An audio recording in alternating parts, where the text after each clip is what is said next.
السلام عليكم ورحمة الله وبركاته. بسم الله والصلاة والسلام على سيدنا محمد رسول الله. اللهم صل وسلم وبارك على سيدنا محمد. ازيكم عاملين ايه؟ يا رب تكونوا بتمني صحة واحسن حال. كل سنة وانتم طيبين بمناسبة عيد الأضحى. النهاردة هنعمل ورقة لحمة، هنعملها بطريقة حلوة كده وخفيفة، يعني للناس اللي بتحب الحاجات اللي مفيهاش دهون كتير وكده، حلوة وخفيفة واكلها خفيف. عندي هنا اللحمة انا غسلها كويس خالص، وعندي البهارات، عندي بسلة وجزر. صراحة انا ملقتش جزر دلوقتي يعني، فجبت كيس مخلط بالبسلة. وعندي كوسة حرضها مكعبات، كل حاجة عندي مكعبات. عندي بطاطس وعندي فلفل وعندي بصل. وتعالوا بينا على الطريقة. انا هحط الطاسة على البوتاجاز طبعا دلوقتي عشان اشوح اللحمة اول حاجة، وهوريكم دلوقتي التوابل اللي انا هحطها. انا برضو بخرط طبق مكعبات طماطم، هوريه لكم دلوقتي في التحضير يعني. تعالوا بينا على الطريقة. طبعا اول حاجة انا جيت هنا على البوتاجاز، حطيت حتة سمنة كده بلدي، حتة صغيرة خالص يعني، عشان احنا عايزين الطريقة كده خفيفة. او اللحمة طبعا هتنزل يعني، نزل دهون وكده، فمش هحتاج دهون كتير في الطاسة. نوع الخضار اللي انا حطيته اللي وريته لكم دلوقتي، اي نوع خضار عندك حطيه. ممكن تحطي بطاطس وكوسه بس تستكفي بيهم يعني، ممكن تشكلي زي ما انا بشكلها كده. هحط اللحمه بس اديها تشويحه كده، اديها صدمه.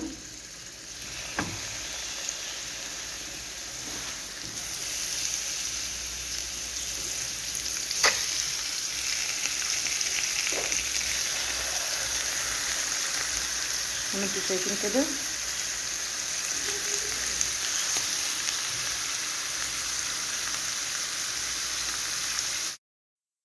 هنا بس رشه بسيطه من الفلفل الاسمر ورشه ملح. وبعد ما اقلب اللحمه كده يعني بعد ما تاخد تشويحه على الجنب اللي انا حطاه دلوقتي، هرش برضو نفس الطريقه فلفل اسود وملح.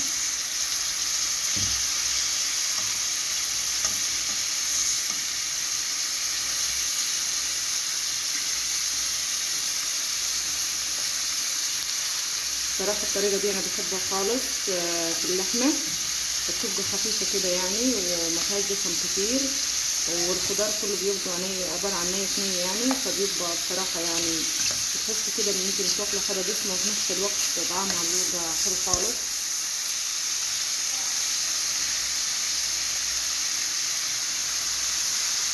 هبتدي هنا بنفس الطريقة بعد ما غلبت اللحمة، هرش برضه فلفل اسمر وملح، وهشوح اللحمة اللي معايا بنفس الطريقة وارجع معاها. دي ورق فويل واحط عليه ورق زبدة.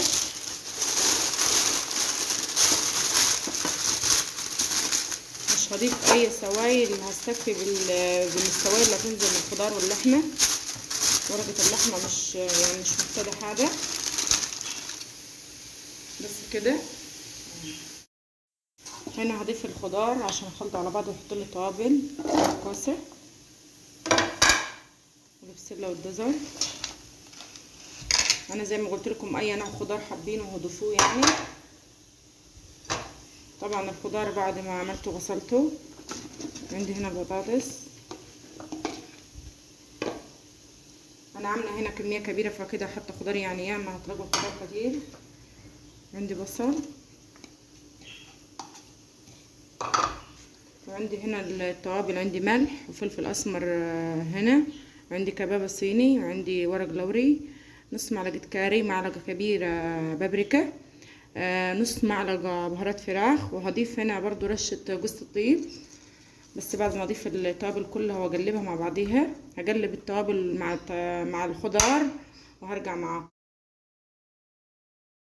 كده. بعد ما قلبت التوابل مع الخضار زي ما انتم شايفين والملح كله يعني، هضيف هنا معلقه كبيره مليانه كده من الصلصه معجون طماطم.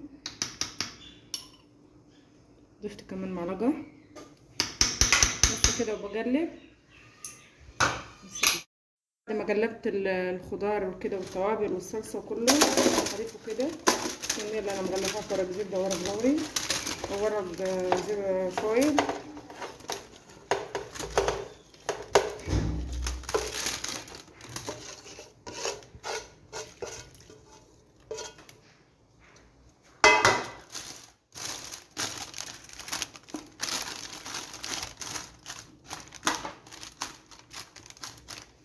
بس كده بحط هنا فلفل حي كده بس عشان الطعم. بعد كده برص اللحمه. ممكن تقطعي اللحمه مكعبات صغيره وتحطيها برضو تقلبيها مع الخضار، بس انا صراحه بحب الطريقه دي.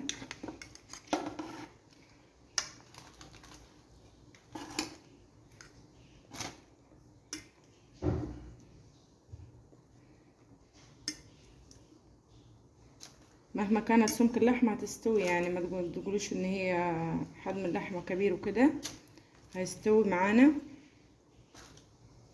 بس كده هجيب جوز الطيب بس ارشلها رشه. انا عندي كده جوز الطيب، هرش رشه بسيطه خالص على اللحمه ونسيبها تتبل يعني. بس كده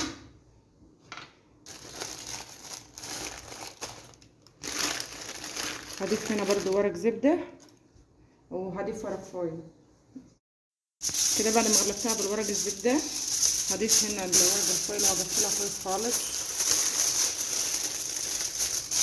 طبعا بكون مولعه الفرن يعني تسخن كده. بحب طبقه برضو الثاني.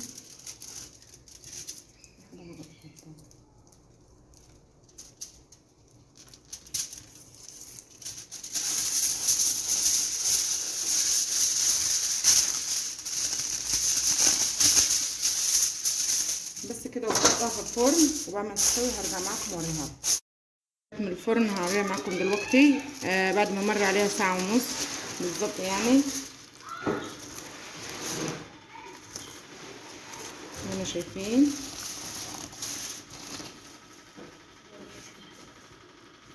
هي سخنة.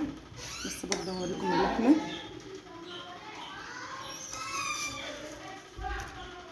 شايفين اللحمة يعني بتتقطع بسهولة ودايبة وزي الزبدة، والخضار كله مستوي.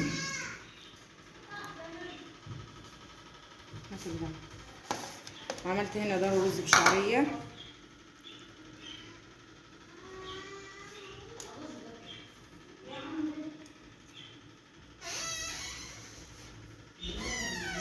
يا رب يكون الوصفة عجبتكم